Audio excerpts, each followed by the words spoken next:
اللهم صل على سيدنا محمد وعلى آل سيدنا محمد. أعوذ بالله من الشيطان الرجيم. بسم الله الرحمن الرحيم. الحمد لله رب العالمين، والصلاة والسلام على سيد المرسلين وعلى آله وصحبه أجمعين. رب اشرح لي صدري ويسر لي أمري واحلل عقدة من لساني يفقه قولي. سبحانك لا علم لنا إلا ما علمتنا إنك أنت العليم الحكيم. ولا حول ولا قوة إلا بالله العلي العظيم. Kitab Hidayatus Sibyan, muka surat 9, muka surat 9, baris yang ke-9 daripada bawah. Muka surat 9, baris ke-9 daripada bawah.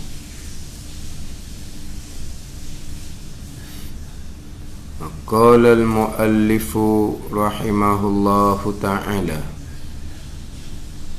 wa nafa'ana bi'ulumihi amin. Bermula barang yang zahir pada dubur seorang dan pada farash perempuan. Zahir pada dubur dan zahir pada para perempuan ni pada ketika duduk seseorang dan juga duduk perempuan. Ketika duduk bagi qada hajat, iaitu zahir pada dubur seseorang dan farash perempuan pada ketika duduk tu daripada zahir badan juga, daripada zahir badan juga. Barang yang zahir pada dubur seseorang tatkala duduk ketika qada hajat itu adalah zahir badan. Begitu juga yang zahir daripada farash perempuan ketika duduk bagi qada hajat, itu pun dia panggil anggota zahir badan juga. Ini sambungan rukun wudu yang kedua. Rukun wudu yang kedua, meratakan air pada sekalian zahir badan. Sekalian zahir badan, sekalian anggota badan yang dihukumkan zahir. Hak batin tak wajib kita meratakan air. Hak wajib kita merata air adalah pada sekalian zahir badan. Jadi minggu lepas saya ada sebut berkaitan dengan dalam mulut, dalam hidung. Dalam mulut, dalam hidung, mazhab Syafi'i dipanggil anggota batin. Dalam mulut anggota batin, dalam hidung anggota batin, anggota zahir hanya di muka luar ni sahaja. Adapun mazhab Hambali, dalam mulut anggota zahir, dalam hidung anggota zahir ketika mandi wajib, maka dalam mazhab Hambali ketika mandi wajib berkoma dan wajib memasukkan air ke dalam hidung. Ketika mandi wajib ni, bukan ketika berwuduk. Ketika mandi wajib, ketika berwuduk mazhab Hambali berkoma wajib kau. Masuk air ke hidung wajib juga mazhab Hambalinya ketika berwuduk. Ini bukan cerita berwuduk ni, ketika mandi wajib mazhab Hambali wajib berkoma untuk meratai dalam mulut. Mazhab Hambali panggil anggota zahir badan. Dalam hidung mazhab Hambali ke anggota zahir badan. Jadi ketika mandi wajib dia kena istinsyak, dia kena serok air ke dalam hidung, sebab dalam hidung tu dia panggil anggota zahir badan. Jadi ketika mandi wajiblah menyampaikan kepada anggota zahir badan. Sekarang nak cerita pula ni Termasuk dalam anggota zahir badan adalah halaqah dubur seseorang yang nyata, yang terbuka ketika duduk mencangkung. Duduk mencangkung, maksud tak? Duduk mencangkung ketika qada hajat, itu dipanggil anggota zahir. Begitu juga dengan farash perempuan. Ketika cakung duduk atas dua kaki tu, hak terbuka tu, dipanggil anggota zahir badan. Jadi ketika mandi wajib, dia kena perhatilah air di hak tempat hak nyata tu. Dia kena perhati air ketika tempat hak nyata ketika duduk cangkung atas dua kaki ketika qada hajat. Sekarang ni bukan qada hajat ni kita nak mandi wajib.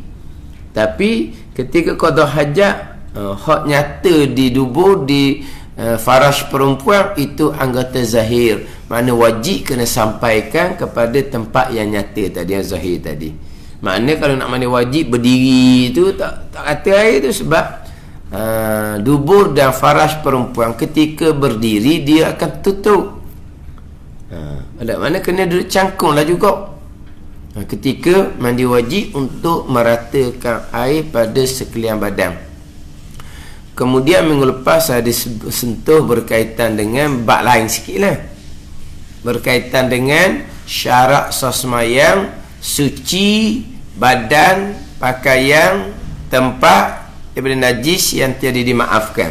Suci badan, pakaian, tempat daripada najis yang tidak dimaafkan. Kita nak ambil sini ni suci badan daripada najis yang tidak dimaafkan. Suci badan mana? Suci anggota zahir badan. Suci anggota zahir badan. Mandi wajib meratakan sekalian zahir badan, bersihkan najis daripada sekalian zahir badan. Cuma minggu lepas hak bezanya adalah dalam mulut dengan dalam hidung. Kalau berkaitan dengan zahir badan ketika mandi wajib, dalam mulut, dalam hidung dipanggil anggota batin. Ketika mandi wajib, tak wajib kita berkomor untuk meratakan air ke dalam mulut, dan tidak wajib kita istinsyak memasukkan air ke dalam hidung. Sebab apa? Sebab itu adalah bukan zahir, itu batin ketika mandi wajib. Adapun ketika sucikan zahir badan daripada najis, zahir badan termasuk dalam mulut, dalam hidung. Dia kita tak sama. Macam cerita minggu lepas, contohnya tersalah makan najis mughallazah, tersalah makan babi contohnya. Kita buat masalah yang kena daging babi itu hanya mulut. Sebab makannya makan dengan sudu, dengan garpu, tangan tak kena, hanya tak kena mulut sahaja. Apabila nyata bahawa yang kita makan tu babi najis mughallazah, dia wajib kena bersihkan mulut daripada najis mughallazah. Sebab apa? Sebab itu anggota zahir juga. Maknanya berkomor dengan air tanah sekali, dan berkomor dengan air biasa 6 kali berkomor. Kemudian hak daging babi masuk ke dalam tekak ni kena di dalam halkum tu dipanggil anggota batin. Dah bicara lah tu.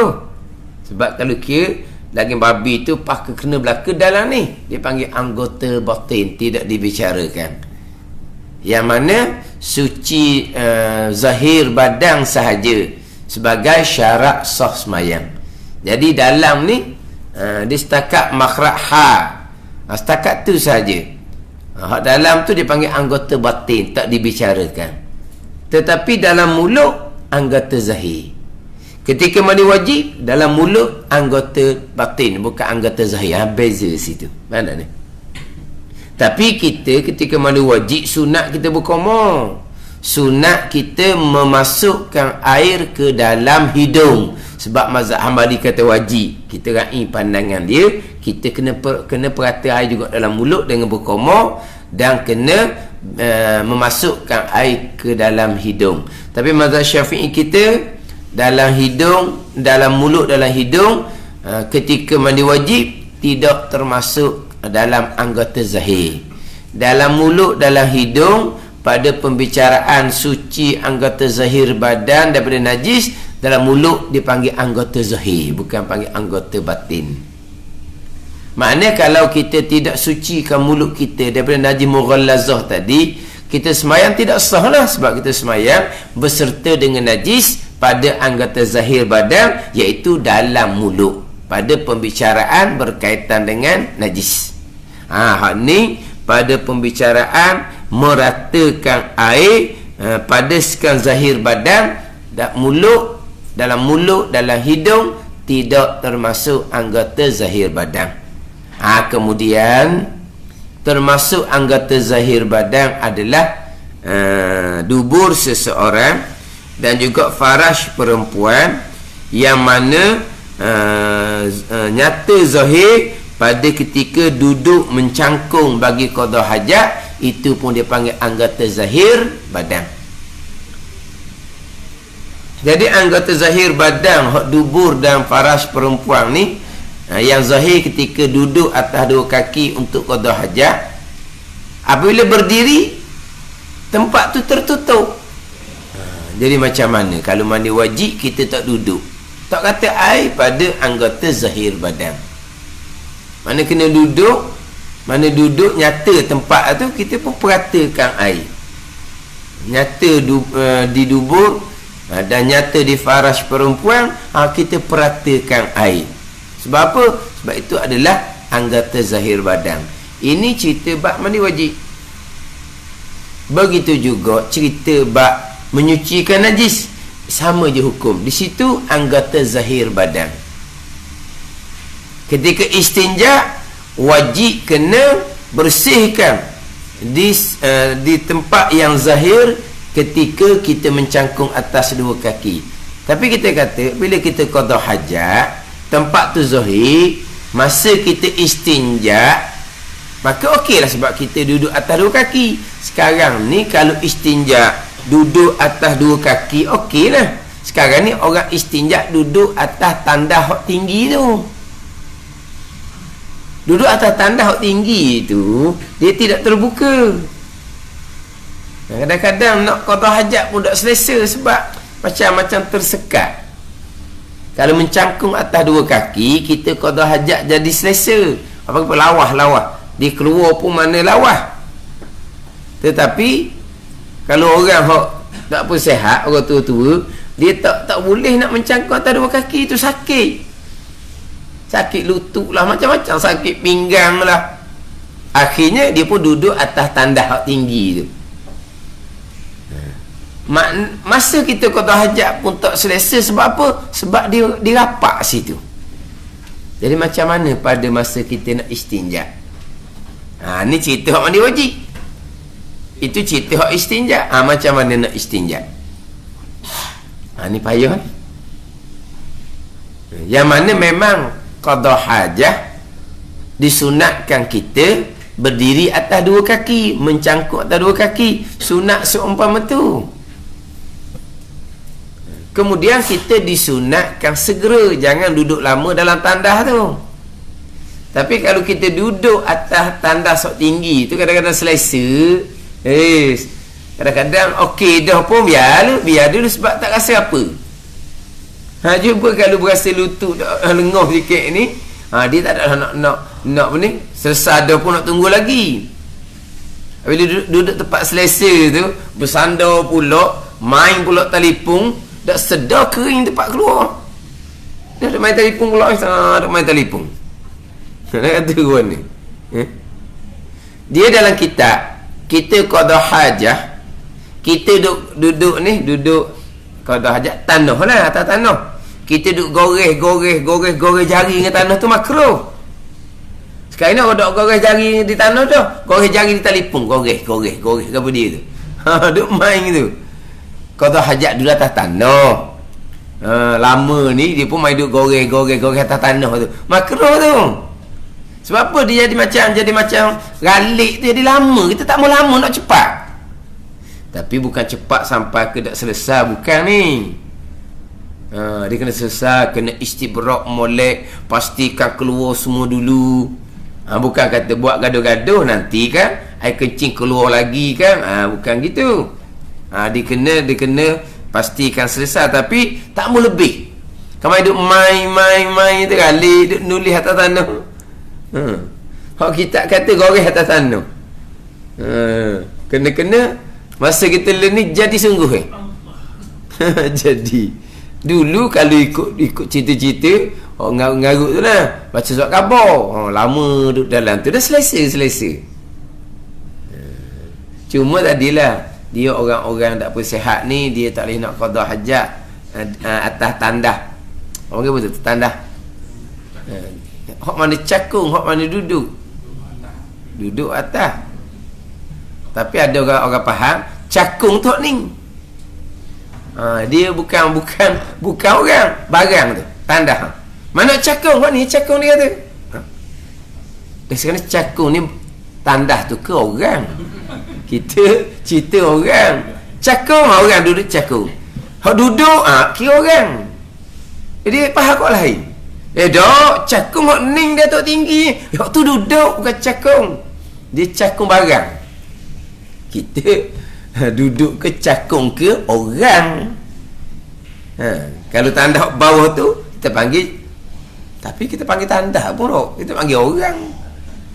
Tandah cakung, tandah duduk. Kalau panggil tandah cakung ni ke? Dia kadang-kadang kita kan biasanya bicara orang uzur, memang kukuk mana pun atas tu lah, atas tandah tu lah. Kita mandi pun situ, kadang-kadang tak ada arah lah. Kita ambil wuduk pun situ kadang-kadang. Yelah, ambil wuduk ni seeloknya jangan dalam tandah. Tapi takkan kita nak alih. Dia pun tak bersihat, sakit kot. Dia salah-salah kita banyakkan gerak-gerakkan dia, kita pun letih juga. Jadi kadang-kadang sampai ambil wuduk pun atas tu juga. Mana daripada istinja, daripada mandi pun situ. Tapi kita agak sukar untuk istinja sebab dia tak terbuka. Dia tidak terbuka, agak sukar. Mana ni? Kalau mencangkung mudah. Mencangkung macam kita istinja budak-budak, anak-anak kita, kan senang tu.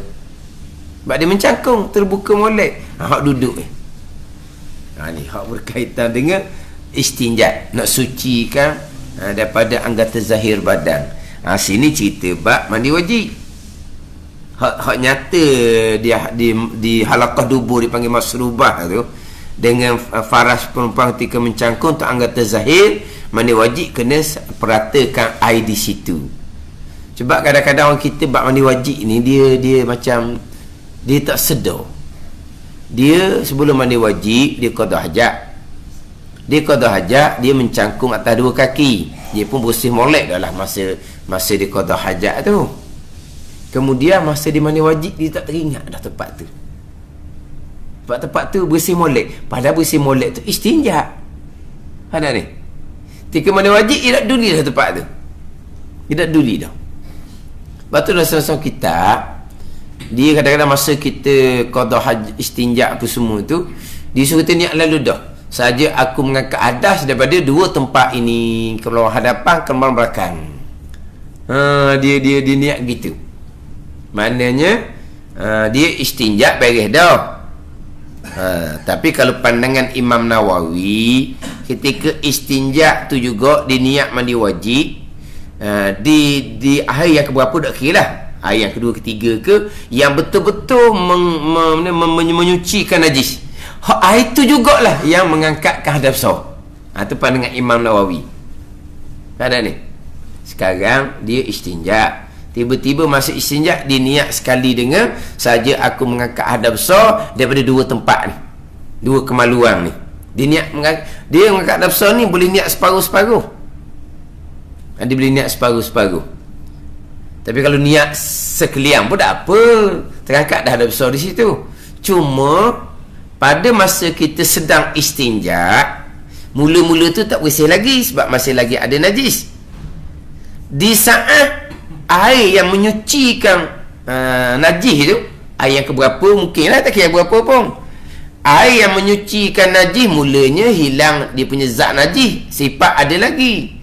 Air yang menghilangkan sifat najis tu, air tu jugalah yang mengangkatkan hadas besar di tempat tu. Itu pandangan Imam Nawawi. Sekaligus dia. Jadi kalau dia niat mandi wajib, ketika dia basuh situ, terangkat hadas besar di suci daripada istinja dan terangkat hadas besar. Kemudian dia bangun mandi, okey dah lah, dia tak payah kat situ. Sebab kadang-kadang cuai tu. Cuai macam mana? Saya bersih dah. Tu bersih istinja. Anggota zahir badan dipanggil situ. Tapi untuk mengangkat hadas besar, berdiri, air tak sampai situ sebab dia tertutup. Faham tak? Dia kalau dia niat mengangkat hadas besar secara bahagian-bahagian boleh je. Dah kita istinja. Kemudian kita niat bersekali dengan saja aku mengangkat hadas besar daripada dua kemaluan, dua tempat tu. Okeylah, mengangkat hadas besar di situ. Kemudian kita pun siram air, kita pun niat mengangkat hadas besar daripada sekalian tubuh. Ketika tu kita dah sentuh dah tempat kemaluan tu. Kita selesai mandi wajib, wuduk pun ada. Wuduk tak batal sebab kita dah sentuh dah tempat kemaluan tu. Sebab pandangan muktamad dalam mazhab Syafi'i, tanpa niat mengangkat hadas kecil, kita mengangkat hadas besar, hadas kecil terangkat dengan sendiri. Kalau hadas besar terangkat dengan mandi wajib, hadas kecil lagilah terangkat. Walaupun ada pandangan mengatakan, dok, kamu niat apa? Kamu niat mengangkat hadas besar. Hak niat kamu je lah, hak kamu dapatnya. Maknanya, terangkat hadas besar. Wuduk belum terangkat, kena ambil semai lain. Apa yang kita niat, itu yang kita dapat. Kita niat mengangkat hadas besar terangkat, hadas kecil tidak. Tapi pandangan muktamad, dok. Kita niat mengangkat hadas besar terangkat, hadas kecil pun terangkat. Cuma selepas terangkat hadas kecil, kita pergi gosok di kemaluan. Batal lah wuduk kitanya. Tetapi kalau ketika kita basuh dua tempat kemaluan tu, kita mengangkat hadas besar di situ sahaja, kemudian kita mengangkat hadas besar sekalian, terangkat hadas besar, terangkat hadas kecil, kita sudah tidak sentuh kemaluan. Wuduk kita siap dah situnya. Wuduk memang siap dah, wuduk tak batal sebab kita dah sentuh dah kemaluan. Sentuh kemaluan membatalkan wuduk tu.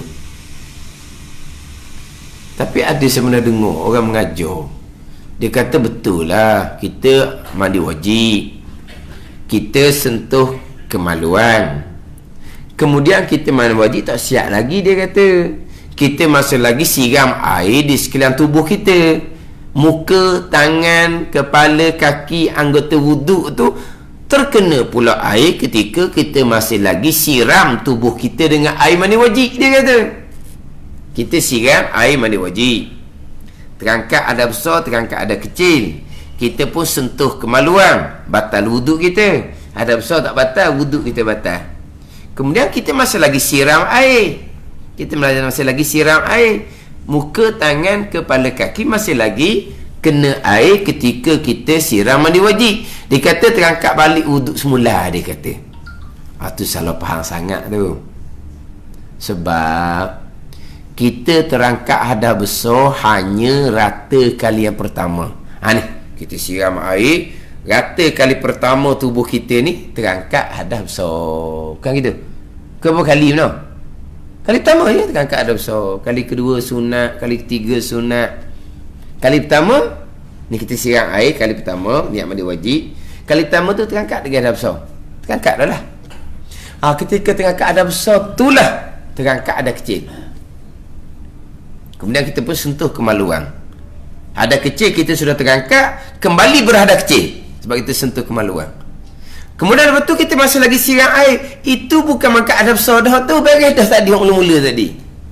Jadi bila kita siram air beberapa kali sekalipun, bukan mengangkat hadas besar. Jadi macam mana nak terangkat hadas kecil? Kita hanya terangkat hadas kecil automatik ketika terangkat hadas besar.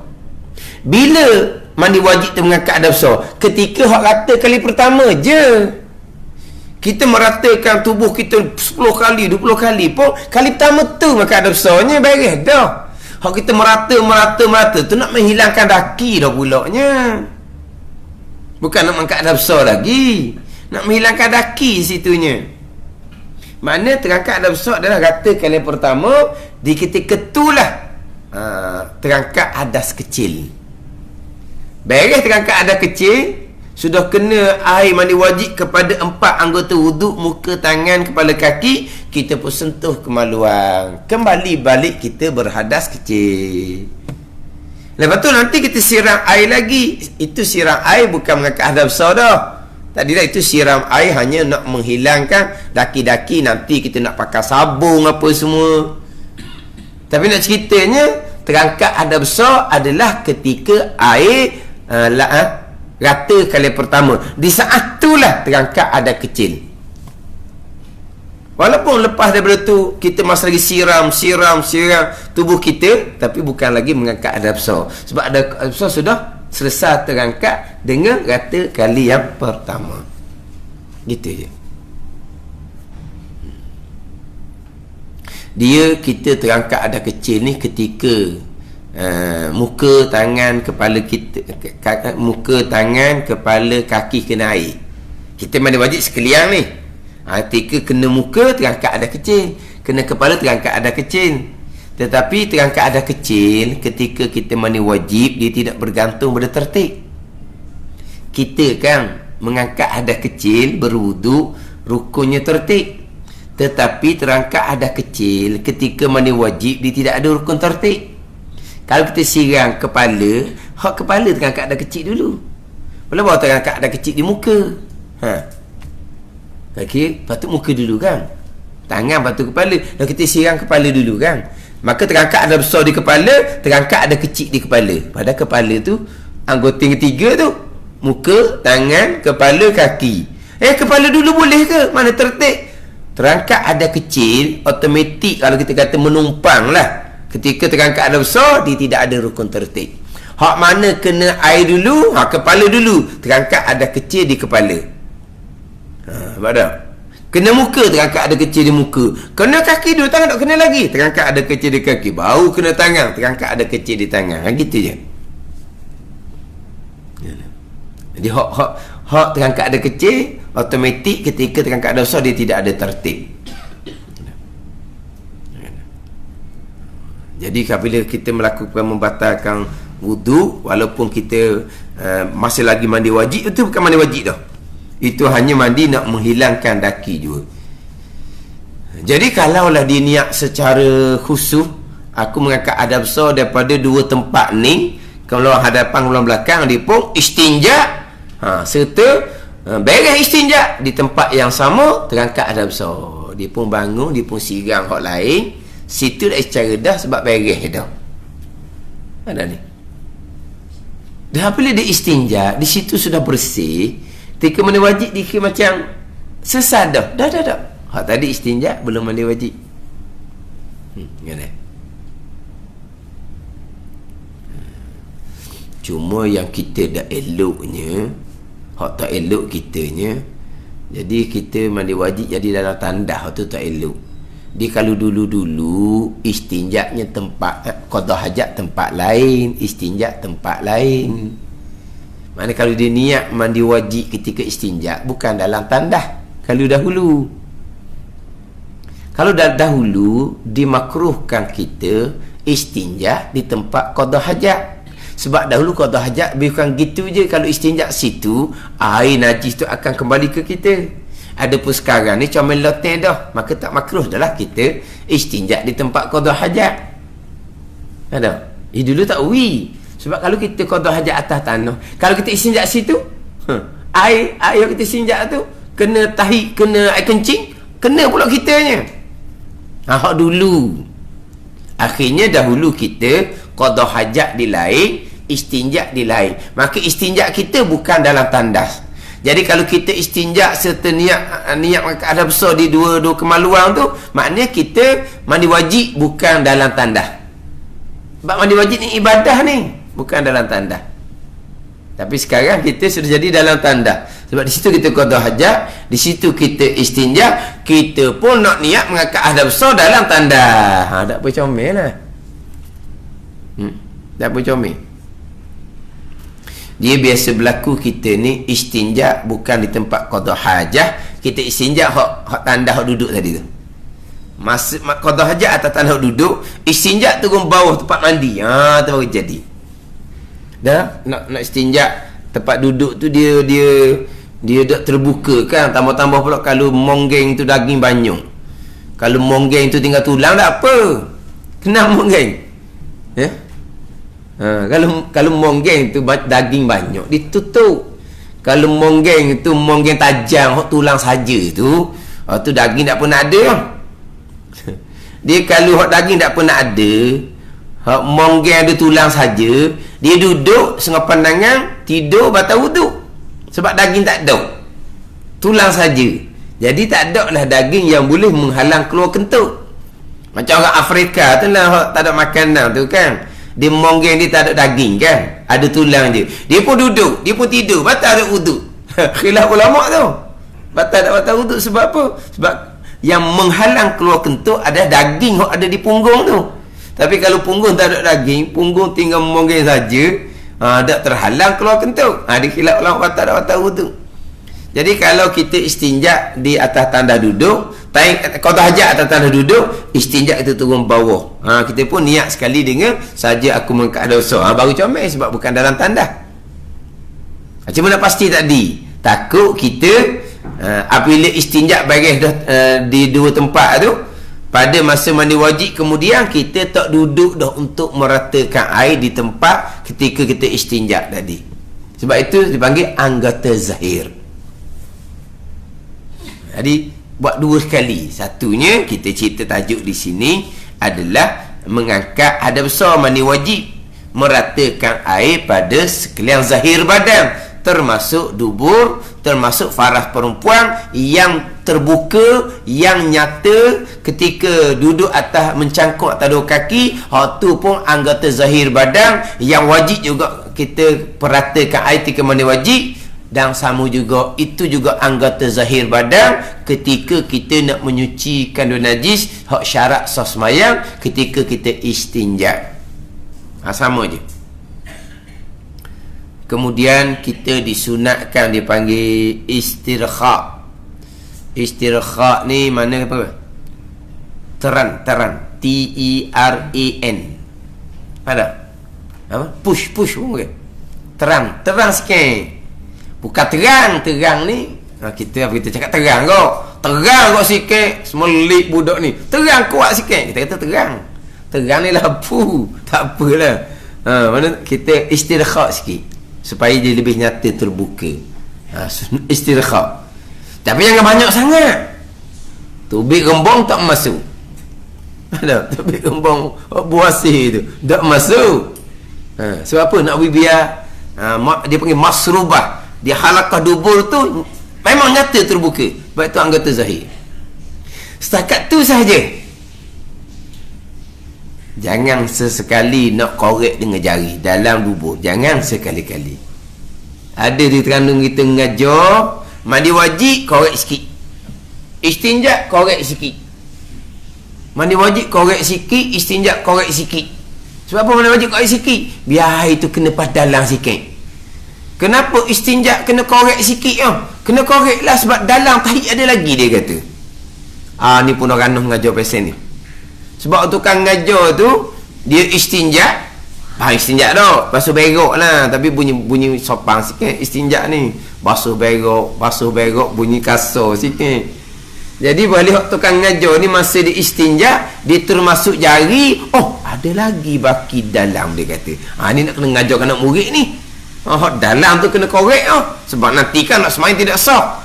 Ni ngarut belaka ni. Kita tak ada ajaran seumpama tu. Tapi kena-kena bukan terkanu. Saya pernah dengar soalan dalam TV, program bicara tajuk puasa. Tapi program tu program lain-lain, hari lain-lain, ustaz pun ustaz lain-lain, program lain-lain, ustaz lain-lain. Orang tanya mungkin orang lain lah, ditanya berkaitan dengan puasa. Sebab salah satu dari perkara yang membatalkan puasa adalah masuk sesuatu ke dalam rongga. Jadi timbul persoalan, Macam mana pada masa istinja dia korek dengan jari dia, batal tak puasa? Satunya jawab batal. Apa puasa? Bukan kenyang pun. Bukan kenyang dia kata. Kita masalahnya berkait dengan memasukkan sesuatu ke dalam rongga. Dubur tu rongga. Dia jawab tak batal kerana tak kenyang. Yang kedua pula, hari lain pula, dia kata kalau korek pada masa istinja tak batal puasa. Tapi kalau puas duduk saja, pergi korek tu baru batal puasa. Apa penyakit pula tu? Duduk saja boleh gatal kali dah. Tak ada. Bulan puasa lambat tunggu buka. Puasa gatal bawah tu masuk lagi korek. Batal dia tu. Tapi kalau masukkan jari ketika istinja tak batal. Siapa kata tak batal? Siapa suruh korek jari pada masa istinja? Masuk jari sedikit saja di rongga dubur, batal puasa. Masuk jari sedikit saja ketika istinja, masuk ke dalam rongga dubur, batal puasa. Sebab tidak ada. Sebab di dalam tu dia panggil anggota batin. Kita wajib sucikan ketika istinja hanya anggota zahir. Mana anggota zahir? Hak terbuka masa duduk cakung atas dua kaki, hak dubur hak terbuka tu zahir. Hak tu kena bersih molek. Adapun di dalam itu sudah panggil batin. Kalau ke korek jari ada baki tinggal dalam, bukan korek jari siapa korek siapa siku pada lagi dalam perut tu tahi pun tak ada kan. Ni pelik-pelik belaka ni. Sehingga kan seorang tu ngaji pesen ni kena nyakit buasir dia. Buasir dia. Lepas tu ya saya ustaz, istinja korek semua, mandi wajib korek semua. Kenapa kamu amat gitu? Kalau kena bulan Ramadan siang hari batal puasa tu. Dah dia ngaji gitu, ustaz dia ajar gitu ke dia. Sebab di dalam tu masih lagi ada tahi. Memanglah ada tahi dalam tu, tapi itu bukan anggota zahir, itu anggota batin. Kita hanya wajib bersihkan najis pada anggota zahir badan. Kita istinja kena bersihkan anggota zahir badan. Mencangkung atas dua kaki, hak zahir itu dipanggil anggota zahir, sakat tu je. Adapun di dalam tu dipanggil anggota batin. Banyak mana tahi pun tak ada kena-ngena waktu tu. Sebab kita memang ada tahi semua anggota batin kita dalam perut. Maka di rongga dubur itu panggil anggota batin juga. Ni pelik-pelik juga ni. Dia kata dia nyakit buasir dia. Itu amalan dia, kata jangan amal gitu. Kalau kena bulan Ramadan batal puasa tu kata. Kalau bulan Ramadan siang hari bak masukkan satu ke dalam rongga. Itu cerita bab istinja. Ni cerita bab mandi wajib. Kemudian hak istinja kita tadi, kalau hak duduk atas tandas, hak duduk tu kan, hak tu kena sungguh sikitlah menggunakan jari tengah. Sebab kita disunatkan ketika istinja kita menggunakan jari tengah. Jari tengah tu untuk istinja, bukan tunjuk kat orang. Jari tengah tunjuk kat orang tu gomo tu. Dah kan jari tengah adalah untuk istinja. Tiba-tiba jari tengah dia busung tu dia tunjuk kat orang. Tadi jadi gomo tu. Memang kita disunatkan istinja kita menggunakan jari tengah. Jadi kalau kita duduk atas tandas yang tinggi tu, maka kena sungguh sikitlah menggunakan jari tengah tu. Tapi kena hati-hati kalau bulan Ramadan. Jangan telajak sedikit je hujung jari kita ni ke dalam rongga dubur, batal puasa pula situnya. Jadi kalau bulan puasa nak selamat, lepas istinja atas tandas sok duduk tu, lepas qada hajat atas tandas duduk tu, nak moleknya istinja turun ke bawah. Kalau kita orang sihat lah. Tapi kalau orang sihat sekadar begitu je lah. Kalau kita istinja orang uzur ni sekadar tu je lah. Kadang-kadang kita istinja orang uzur ni, kita suruh dia buat. Kadang-kadang kita pegang tangan dia, kita suruh dia buat.